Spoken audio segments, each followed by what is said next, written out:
Tere, kallid sõbrad ja vennad-õed Kristuses. Täna on taas pühapäev ja me oleme siin taas vestlusringis. Minu nimi on Rait Sool ja minu vestluskaaslaseks on pastor Silver Kurvits.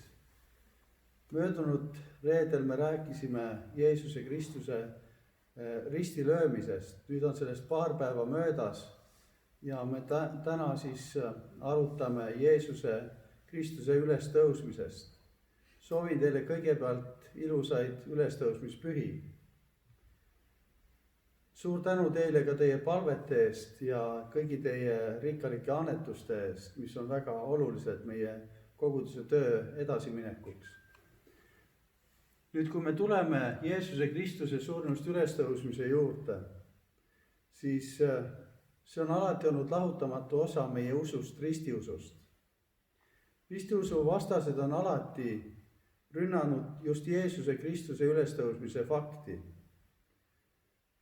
Ilma Jeesuse Kristuse ülestõusmiseta oleks ka meie usk tühine. Ja enne kui me lähme vestluse juurde, lubage mul lugeda apostel Pauluse kirjast korintlastele. See on esimene kiri, peatükk 15 ja salmist 1 alates.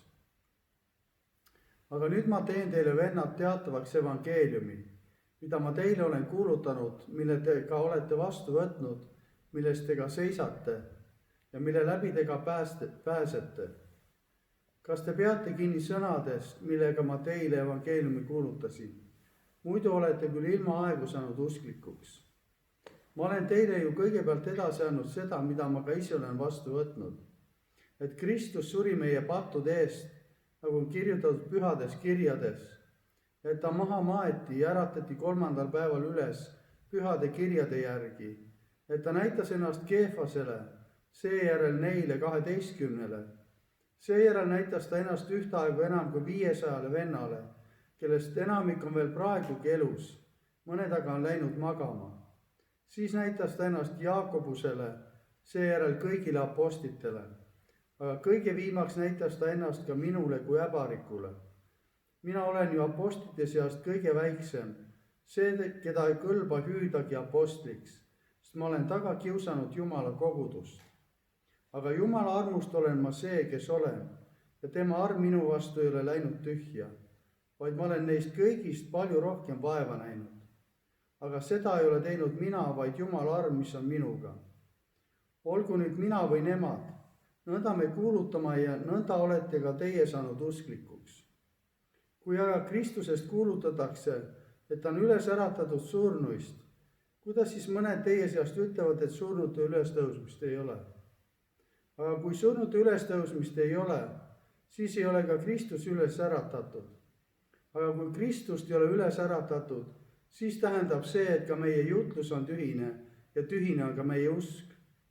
Ja meid leitakse siis olevat Jumala valetunnistajad, sest me oleme tunnistanud Jumalale vastu, et ta on üles äratanud Kristuse, keda tema ei ole üles äratanud. Sel juhul, kui surnud üles ei äratata. Sest kui surnud üles ei äratata, siis ei ole ka Kristust üles äratatud. Kui aga Kristust ei ole üles äratatud, siis on teie usk tühine, siis te olete alles oma pattudes. Nii on siis ka hukkunud need, kes on Kristuses magama läinud. Kui me loodame Kristuse peale üksnes selles elus, siis me oleme kõigist inimestest armetumad. Nüüd aga on Kristus üles äratatud surnuist, uurseviljana magama läinutest. Et surm on tulnud inimese kaudu, siis tuleb ka surnute ülestõusmine inimese kaudu, sest nõnda nagu kõik inimesed surevad Aadamas, nõnda tehakse ka kõik elavaks Kristuses. Aga igaüks oma järjekorras. Uurseviljana Kristus, pärast seda Kristuse omad tema taastulekul. Ja siis tuleb lõpp, kui ta loovutab kuningriigi Jumalale ja Isale, olles kõrvaldanud iga valitsuse, iga meelevalla ja väe. Sest tema peab valitsema kuningana, kuni Jumal paneb kõik vaenlased tema jalge alla. Viimse vaenlasena kõrvaldatakse surm. See on Jumala sõna. Amen. Et see on küllalt pikk kirjakoht, aga me tuleme nüüd pastor Silver selle teema juurde, mis räägib siis Jeesuse Kristuse ülestõusmisest surnuist. Et mis sa arvad, mis on kõige tähtsamad tõendused Jeesuse surnust ülestõusmise kohta. tere ka minu poolt ja õnnistatud ülestõusmispühi. Nüüd, kui me tuleme nagu selle teema juurde, siis eelkõige ennem, kui saab üles tõusta, peab surema. Nüüd väga palju on nagu spekuleeritud ja kui me loeme Jumala sõna, siis peale selle, kui Jeesus suri, siis variserid läksid Pilatuse juurde ja palusid väesalka, et valvata Jeesuse hauda. Et mäletasid, et Jeesus oli rääkinud, et tema tõuseb 3. päeval surnust üles. Ja peale Jeesuse surma pandi Jeesuse ihu sinna hauda. Nüüd esimene selline väide, mida väidetakse, et Jeesus ei surnudki.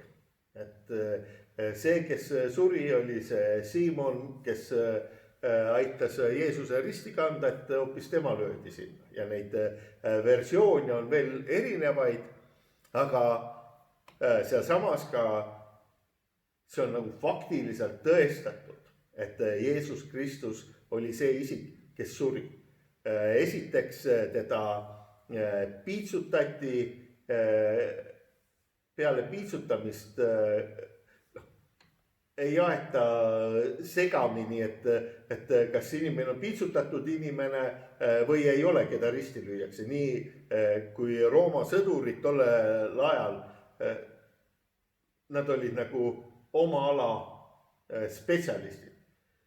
Nii et Jeesus oli piitsutatud peaaegu poolsurnuks juba, siis see risti löömine toimus tavaliselt sellel, et kätest ja jalgadest lööti naelad, suured naelad läbi, siis käed seoti veel risti külge ja nüüd see inimene, kes oli risti löödud, selleks, et saada hingata, ta pidi siis ajama ennast kuidagimoodi ülesse, et saaks uuesti hingata.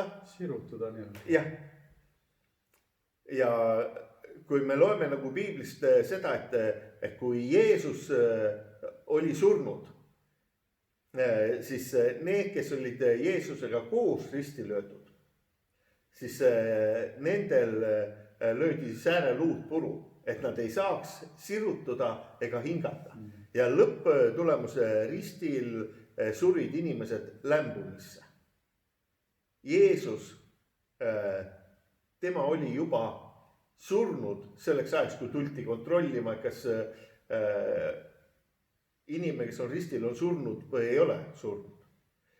Lisaks sinna tuleb siis see fakt juurde, et Jeesus oli surnud, on see, et tema küljesse lükati oda ja see jõudis kuni südameni.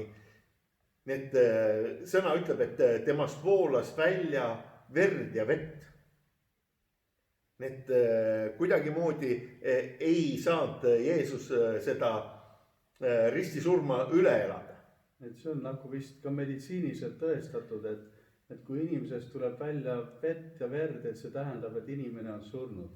Ja, nüüd jälle, need, kes tunnistasid Jeesuse surnuks, olid need samad Rooma sõdurid, kes ikkagi nagu suutsid teha vahet elusal ja surnul.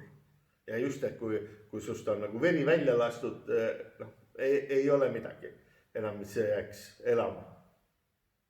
Nüüd selle asja juurde nagu edasi minna, et tavaliselt need inimesed, kes olid ristil surnud, visati nii-öelda prügimäele.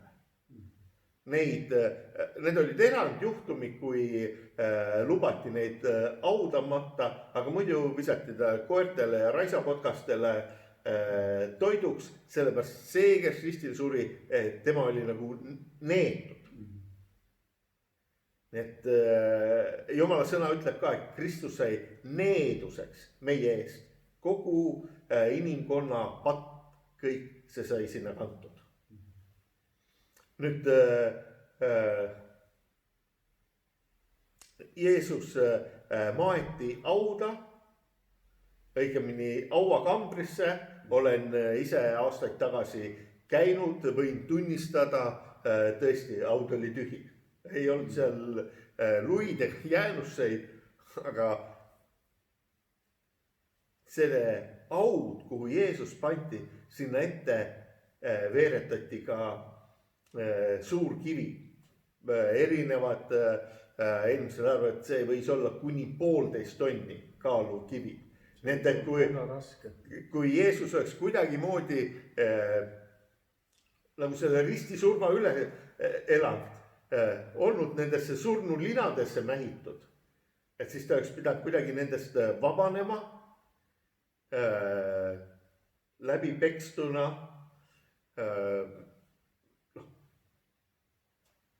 Ma isegi ei oska öelda, mis seisundis neid nagu spekuleeritakse, öeldakse, et Jeesus oli nagu elus ja siis rabeles välja, siis lükkab 1,5 tonnise kivi ära hauaest ja tuleb ja kõnnib välja. No see on praktiliselt võimatu. See on võimatu. Nüüd edasi, et siis need Rooma sõdurid, kes valvasid seal, nad oleks pidanud nägema. Neile on antud vist ka kindel käsk, et nad väga täpselt ja tähelepanelikult valvaksid. Et olen kuulnud ka, et tol ajal Rooma sõduritele, kes oma tööd hästi tehtud, nende palk oleks olnud siis tegelikult hukkamine. Et nad kartsid ka oma elu pärast, et nad pingsalt valvaksid seda hauda. Jaa, absoluutselt. See oli nende töö ja nad tegid seda korralikult. Nüüd me oleme lugenud, et Jumala sõna ütleb, et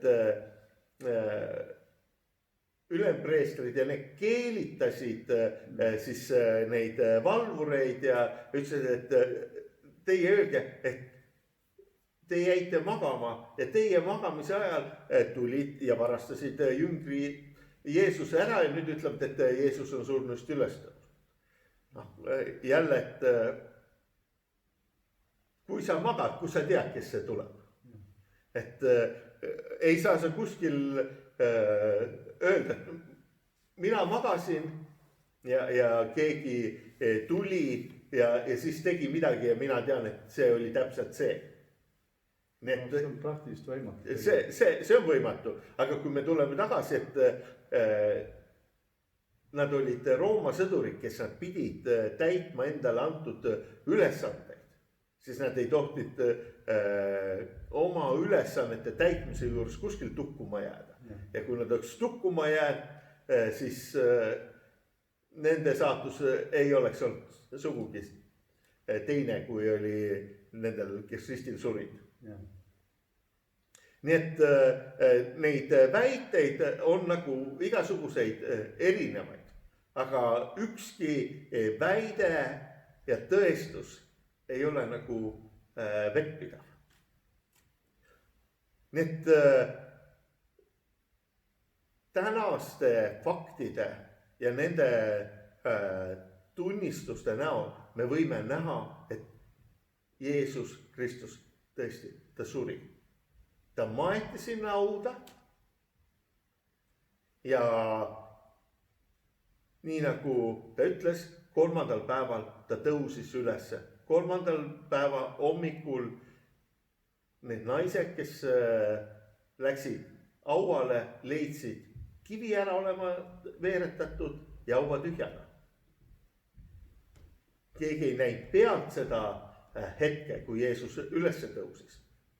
Küll on need hilisemad korrad, kui Jeesus on ise ennast ilmutanud. Et need on väga olulised tõendid selle kohta, mida ka millest ka Piibel räägib ja millest ka paljud teised kirjutatud ürikud räägivad nüüd Jeesuse surma ja ülestõusmise kohta. Aga mis sa arvad, Silver, et kuidas on see võimalik ka läbi Jeesuse jüngrite enda tunnistuste, nende muudetud elude ja et kas see räägib ka midagi faktist, et tegelikult Jeesus tõusis surnust üles? ka apostel Paulus räägib Jeesuse surnust ülestõusmisest oma kirjades ja ühes kirjakohas ta viitab sellele, et kõigepealt Jeesus ilmus Maarjale, siis ta ilmus apostlitele ja järjest nagu rohkematele hulkadele ja siis ta ütleb, et ta ilmus rohkem kui 500 inimesele. Ja apostel Paulus, see on kuskil 25 aastat hiljem peale Jeesuse ülestõusmist, ütleb, et paljud neist inimestest, kellele ta ilmus, on veel elus. Et minge ja küsige nende käest. Et see on üks inimene, kes on näinud ülestõusnud Jeesust. Kes on näinud, et see, mida ta rääkis, see on sündinud. Seda saab järgi küsida. Nüüd, kui me tuleme nagu jüngrite elude juurde, siis kõige suurem tunnistus on see kohtumine ülestõusnud Jeesuse Kristusega muutis jüngrite elu. Need, kes olid alles pillutatud laiali, hirmus kartuses, et kui nende juht ja õpetaja löödi risti, no missugune saatus oleks siis tema jüngritel? Samamoodi. Neid oleks taga kiusatud, nad oleks hukatud. Lõpuks me teame, et oma elu lõpus enamus neist samamoodi surid ristisurmas. Läksid nii-öelda märtrisurma. Ja, aga see, mis toimus peale Jeesuse ülestõusmist, kus jüngrite elud said muudetud, korraga tuli nendes esile julgus, tarkus, arukus, armastus sellisel viisil, et nad hakkasid kuulutama, et Jeesus Kristus on ülestõusnud. Tema on see, kes kandis ära maailma patu. Tema on see, kelle läbi me oleme lunastatud, kelle läbi me oleme õigeks mõistetud. Ja see tõi ühe vabaduse. Arad mehed, korraga nad julgevad tunnistada, julgevad rääkida tõtt. Ja see tunnistus veel on see, nagu ma ka eelmine kord suure reetel selles ütlesin, et Jeesus, mida ta rääkis, seda ta ka elas. Ja nüüd korraga see elu oli jüngrite sees. Need sõnad, mida Jeesus rääkis ennem, kui ta ristile naelutati ja ta suri seal. Peale tema ülestõusmist korraga need saavad tõeks. Need tulevad esile. Ja nagu kõige olulisem selle asja juures on see, need on asjad, mida on võimalik faktiliselt kontrollida. Et see ei ole lihtsalt üks usuline selline, et ma usun, et Jeesus Kristus tõusis üles, vaid see on tõestatud. Et muidugi Jeesus, nagu sa Silver ka mainisid, et Jeesuse elu ise oli selle tunnistuseks, et tegelikult ta ju rääkis enne oma risti surma ju pidevalt ja inimesed teadsid tol ajal, et tegelikult on öelnud, et tõuseb surnuist üles, sellepärast kui need valvurid pandi seda koobast valvama või hauda valvama. Aga kui nüüd Jeesus ei oleks tõesti üles tõusnud, siis ta oleks tegelikult olnud ju valetaja ja tegelikult kogu see usk oleks olnud tühine. Ja nüüd nagu me rääkisime siin või sa Silver rääkisid, et inimesed tunnistasid tegelikult, et ta oli üles tõusnud tol ajal ja need elud olid kardinaalselt muudetud, et argades said julged tunnistajad, et mis inimene on nõus minema surma või märtri surma mingi õpetuse eest, mis on tegelikult vale õpetus. Yeah. Et see tegelikult tunnistab, et selle pidi olema tõsi. Ja Paulus on selleks, ma arvan, vist kõige sihukene ehtsam näide sellest, et see, kes oli koguduse tagakiusaja, pärast kohtumist üles tõusnud Jeesusega, tema elu ju täiesti muutus. Et selle asemel, et taga kiusata kogudust, temast sai nüüd apostel, koguduste rajaja ja kristliku usu tulihingeline kuulutaja. Ja ta on ju tegelikult kirjutanud ka suurema osa Uuest Testamendist Pauluse kirjade näol. Ja muidugi Paulus läks läbi samuti tihti läbi kannatuste, pani oma elu ohtu selle ristisõnumi pärast. Ja lõpuks ta ka suri märtrisurma. Nii et see tegelikult on tunnistus, et midagi oli toimunud nende inimeste elus, kes olid kohtunud Jeesusega. Jeesus oli üles äratatud surnuist. Ja ma usun ka, et see on tunnistus paljude kristlaste eludest läbi kogu kristliku ajaloo ja kiriku ajaloo. Et see on muutnud tegelikult terveid ühiskondi. Et see on tunnistus selles, et Kristus elab ja tema üles tõusmise vägi on muutnud ka meie kui kristlaste elusid. Et see on väga oluline tegelikult tunnistus selles, et Kristus on üles tõusnud surnuist. Ja ma usun, et väga paljud kristlased, kes tänapäeval usuvad Jeesusesse Kristusesse kui Jumala poega ja tema lunastustöösse, on tegelikult ka kohtunud ise elava Kristusega. Ka minu enda usutee ühest küljest on saanud alguse. Alguses ta sai küll natuke varem, kui ma hakkasin kuulma Kristuses, mul hakkas nagu huvi pakkuma, aga see ei muutnud mu elu. Aga kui ühes olukorras olles kitsikuse raskuse keskel, selle keskel oli üks inimene, kes tundis Jeesus Kristust. Ja tema palve, ma mäletan nii selgelt, tema palve oli, issand Jeesus, tule ja aita. Tule ja aita. Ja see oli see hetk, kui korraga nagu üks sähvatus. Kristus ilmus. Sa ei näe teda füüsiliste silmadega. Aga sa koged, et korraga Jumal oli selles ruumis. Jumal oli selles paigas ja tema kohalolek, tema puudutus, see korraga täitis mu südame nii suure armastuse, lootuse, eluga.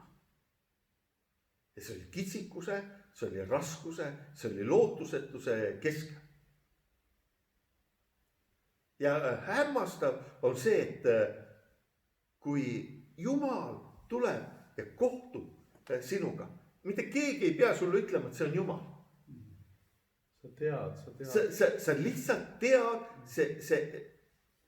see täidab sind. Ja see muutis minu elu kardinaalselt, minu ellu suhtumist, minu mõttemaailma. Sealt sai alguse üks uus elu. Ja me võime vaadata nüüd nende jüngrite ellu, kes kohtusid üles tõusnud Kristusega. Sealt hakkas hoopis uus elu, uued väärtused, uued visioonid, uued nägemused. Ja see ei olnud enam see, kui ennem minna natuke ajas tagasi, nad läksid koos Jeesusega palmipuude püha ajal Jeruusalemma, siis nad võib-olla jüngrid omas mõttes juba jagasid ministri portfelle, kes mis positsiooni saab nüüd selles uues riigis. Sellest räägib ka pisut vist Piibel. Ja, aga kui Jeesus Kristus löödi risti, kogu see asi kukkus kokku. Nad said aru, et sellist muutust ei tule. aga tuli palju vägevam. tegelikult jüngrid lootsid, et tuleb maapealne Kristuse kuningriik, nii-öelda taastatud Iisraeli kuningriik. Aga tegelikult see, mis Jeesuse ja Jumala plaan oli, see oli palju suurem, see oli, et muuta kogu maailma rahvaid. Ja kaasa arvatud sinu elu ja minu elu. Ja sealt me võime hakata nägema, et see muutus, mis tuli esile, nad enam ei ajanud taga oma positsiooni, oma kasu, vaid nad hakkasid kuulutama, rääkima inimestele, et Jumal tahab hoida, kaitsta, armastada ja juhtida oma rahvast.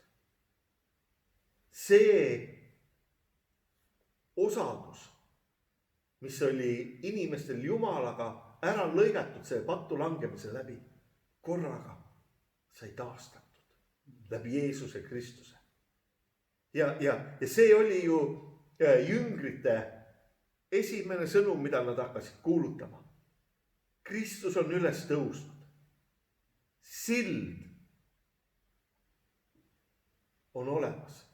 Tegelikult ju kogu ristiusu põhisõnumiks ongi, et Jeesus Kristus elab. Et ta suri meie pattude eest, aga ta on üles tõusnud, ta elab. Amen. Jumal elab täna, et Jumal elab täna oma rahva keskel ja Jumal tahab päästa jätkuvalt inimesi, kes veel ei tunne teda. Nii see on. Nüüd, kui me oleme rääkinud siin tähtsamatest tõendustest, Jeesuse surnust ülestõusmisest ja me tegelikult sa, Silver, puudutasid ka oma jutus siin, et Jeesuse Kristuse ülestõusmise tähendusest meie elude jaoks. Mis sa arvad, mis on need kõige olulisemad tähendused või mis on see põhiline tähendus meie kui inimeste jaoks täna Kristuse ülestõusmisel? See kõige suurem tähendus on see, et me läbi Jeesuse Kristuse me oleme lepitatud Jumal. Meil on antud tõotused, meil on antud see lootus.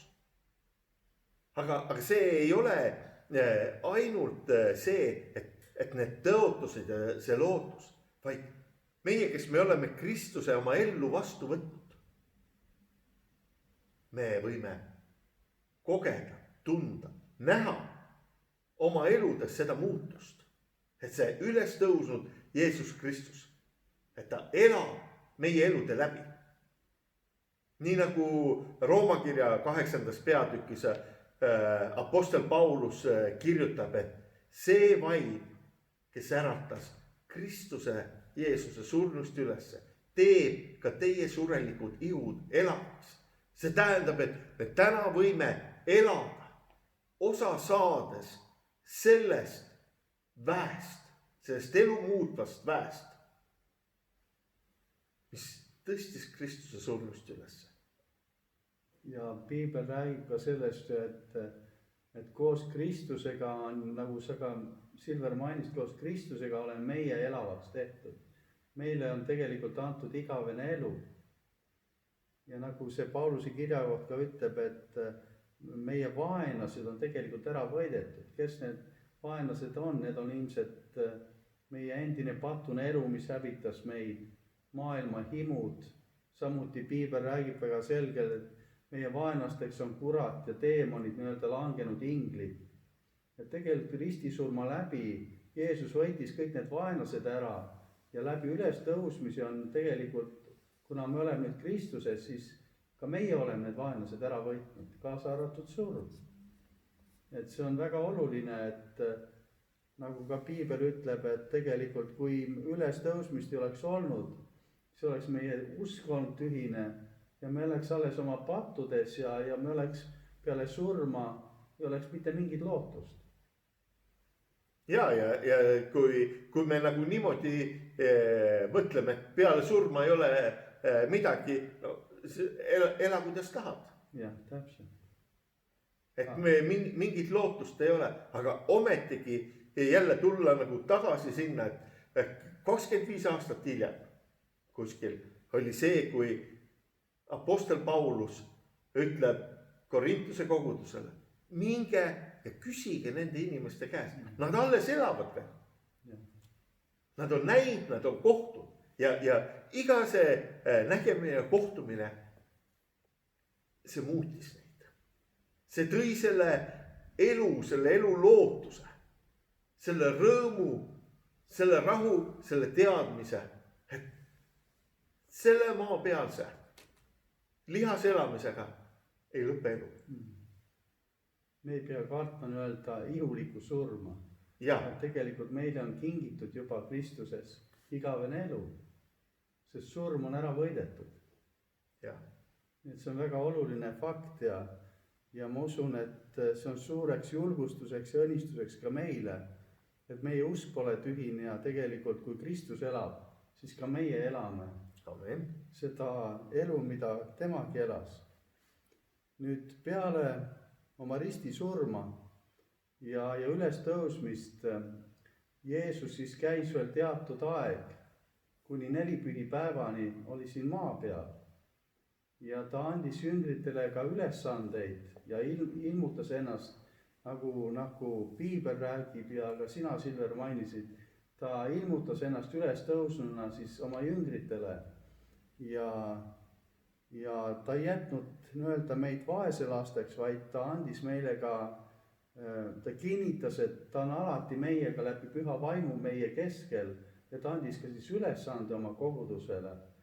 Ja mis sa, Silver, arvad, mis on see ülesanne ja kuidas see puudutab meid kui tänapäeval, kui ütleme siin Tartu Maranatha koguduse rahvast? Nüüd Matteuse evangeeliumi 28. peatükk ja 18-20 salm ütleb nii. Ja seda kutsutakse kui suureks missioonikäsuks. Ja Jeesus astus nende juurde ja kõneles neile. Minule on antud kõik meelevald taevas ja maa peal. Minge siis, tehke jüngriteks kõik rahvad, ristides neid isa ja poja ja pühavaimu nimesse ja õpetades neid pidama kõike, mida mina olen teil käskinud. Ja vaata, mina olen iga päev teie juures ajastute lõpuni. Nüüd see, mida Jeesus Kristus tegi, ta ei teinud seda ainult oma jüngrite jaoks. Edasi, ta ei teinud seda ainult Iisraeli rahva jaoks. See sai alguse sealt. Iisraeli rahval on väga oluline koht selle kõige keskel. Aga Jeesus ütleb, et minge ja kuulutage kogu maailmale, sellepärast kõik inimesed on need, kelle eest Jeesus Kristus kandis selle patusüü. Kõik inimesed on need, kes on Jumala poolt armastatud, Jumala poolt loodud ja väärt igavest elu. Sellepärast ka see ülesanne täna siin selles Tartu linnas Maranatha koguduse on viia seesama rõõmusõnum Jeesuse Kristuse ülestõusmisest, pattude andmisest, lunastusest. Nende inimesteni, kelle keskel me liigume, kelle keskel me elame, et kõik võiks saada osa sellest rõõmusõnumist. Nüüd lisaks sellele apostlite tegude raamatu 1. peatükk ja 8. salm ütleb, vaid te saate väe pühalt vaimult, kes tuleb teie üle ja te peate olema minu tunnistajad Jeruusalemmas ja kogu Juuda ja Samaaria maal ning ilma oma äärteni. Jeesus ütleb, et me ei pea kuidagi inimliku jõu, tugevuse, pingutusega seda asja tegema, vaid ta ütleb, te saate väe. Jumala püha vaimu väe, kelle läbi me võime kuulutada, kelle läbi ka meie elu tegelikult on ju muudetud, kelle läbi me saame jõu ja tugevuse elada ühte elamisväärset elu, rõõmu tunda igast päevast, läbi minna raskustest, ja tulla võitjana välja. Seepärast Kristus on võitja. Eesmärgiga tegelikult, et tunnistada ka oma eludega ja oma suu sõnadega tunnistada, et tegelikult tema on valitseja või tema on tänapäeval kuningas, et on tegelikult kõige parem asi, mis me saame tänapäeval teha, ongi oma elud usaldada Jumala hoolde, Jumala kätesse, saada pattude andestus ja elada seda elu, mida Jumal tahab, et me elaksime. Et nagu sa enne ka lugesid siit Matteuse evangeeliumist 28. peatükist, et Jeesus ütles, minule on antud kogu meelevald taevas ja maa peal, me ei pea enam kedagi kartma. Ja Ja ta on öelnud, et mina olen koos teiega maailma ajastu lõpuni. See tähendab, et ta ei jäta meid iial maha. Ta ei hülga meid, isegi kui me läheksime läbi, nagu Piibel vaheb ütleb mõnes kohas, et läbi surmavarju oru, kus on nii raske, siis ta ometi on koos meiega nendes olukordades ja ta muudab meie elusid jätkuvalt, et me võiksime tuua tegelikult selle läbi tunnistuse, et Jumal, Jeesus Kristus elab ja et tema on vägev tegelikult tegema asju, mida inimesele on võib-olla võimatu teha. Tervendama, päästma inimesi, tooma neid välja igasugustest kahjulikest sidumistest, andma meile igavese elu, tuua rõõmu, rahu meie südamesse. Need on tegelikult väärtused, mida ma usun, iga inimene otsib ja hindab selles elus. Jaa. Ma mõtlen, et siia lõpupoole oleks nüüd üks lugu hea rääkida. Ja see lugu räägib sellest, kuidas üks mees siis vestleb Jumalaga ja ütleb, Jumal, näed, et siin rannas on nüüd need kahed jalajäljed, et siin sa käisid minuga, aga siis, kui mul tulid rasked ajad, et sa jätsid mu maha ja näed, ühed jäljed ainult lähevad edasi. See oli selle mehe seletus. Nüüd Jumal ütles, et jaa, näed, algul ma käisin koos sinuga. Aga siis, kui sinul tulid need rasked ajad, siis need, mis rannal maas on, need ei ole sinu jäljed, vaid on minu jäljed. Sel ajal ma kandsin sind. Ma kandsin sind läbi nende raskuste. Ma kandsin sind läbi nende olukordade. Ja Jeesus ütleb täna seda meile. Kus iganes me ka täna ei ole. Mis iganes ka täna meie eluolukorrad ei ole. Siis tema on see, kes võtab ja kannab meid läbi nende olukordade. Me võime usaldada Jumalat tegelikult täielikult. Absoluutselt. Et Jeesuse ristitöö ja ülestõusmine on tegelikult näide sellest või elav tunnistus sellest, et me võime tegelikult, kuna Jumal elab, Jeesus elab, me võime tegelikult loota tema peale ja ei ole olukordi, mis oleks Jumalale võimatu. Jaa, nii see on. Et see on imeline tegelikult, see imeline Jumala päästeplaan, see on nii imeline, et seda peab ise kogema, et lihtsalt sellest osa saada ja seda elada. Et see on väärt, et seda kogeda, et ükski teine asi siin maailmas ma usun, et ilma Jumalata oleks kõik muu kahvatuks. Aga samas Jumal annab kõigele väärtuslikule ja kõigel, mis me ka siin teeme, annab selle tegeliku mõtte ja väärtuse. Et Jumala plaan on tõesti imeline ja sageli meile kui inimestele arusaamatu. Aga nüüd Jeesuse risti surm ja ülestõusmine, see on kindel tunnistus minu jaoks ja ma usun meie kõigi jaoks, et tegelikult Jumala plaan on parim, tema armastus on lõputu ja me võime täielikult usaldada teda oma eludes. Ja et see ei ole ainult mitte meie jaoks, vaid meie elud on kindlasti ka tunnistus, et Jumal elab, Jeesus elab. Jah. Et me võtaksime ka nüüd otsad kokku ja enne kui me lõpetame, siis ma võib-olla palun pastor Silver, et ole hea, palveta inimeste eest ja. Ja.